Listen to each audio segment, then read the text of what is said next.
यवतमाळ शहरातील state bank चौकात क्रांतिज्योती सावित्रीबाई फुले यांच्या पुतळ्याचे उद्या अनावरण होणार होते। मात्र शासनाने परवानगी नसल्याचे कारण देत पुतळा अनावरणाआधीच हटवला। कोणताही लेखी आदेश न दाखवता कार्यवाही केल्याचा आरोप नागरिकांनी केला आहे। या घटनेनंतर परिसरात तणाव निर्माण झाला असून पोलीस बंदोबस्त वाढवण्यात आला आहे। सावित्रीबाईचा पुतळा हा उचलण्यात येत आहे। उद्या 3 जानेवारी आहे। असे यवतमाळमध्ये कित्येक पुतळे बसलेले आहे की ज्याची मान्यता नाहीये। आमच्या जवळ परवानगी आहे, संपूर्ण कागदपत्र आहेत, नगर परिषदेची परवानगी आहे, पोलीस स्टेशनची परवानगी आहे, पीडब्ल्यूडीची परवानगी आहे, फॉरेस्ट डिपार्टमेंटची परवानगी आहे, ट्रॅफिक आरटीओची परवानगी आहे।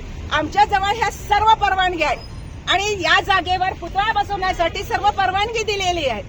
12 वर्षापासून आम्ही या जागेवर पुतळा बसवण्यासाठी लढा देऊन राहिलेलो आहोत आणि तरीही सुद्धा यवतमाळमध्ये अनेक पुतळे, दीनदयाल उपाध्यायच्या पुतळ्याचा कोणते कागदपत्र दिलेले तरी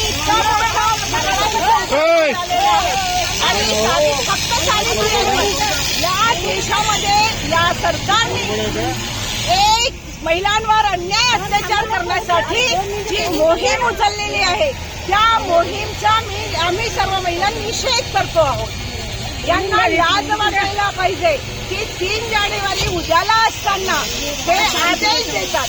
एसपीने त्यांचा फोन बंद केलेला आहे, सीओनी फोन बंद केलेला आहे। आपल्या इथले मंत्री महोदय उईके साहेबांनी सुद्धा त्यांच्याशी आम्ही कॉन्टॅक्ट केलेला आहे आणि त्यांनीही त्यांचा फोन बंद केलेला आहे। ही तानेशाही आहे।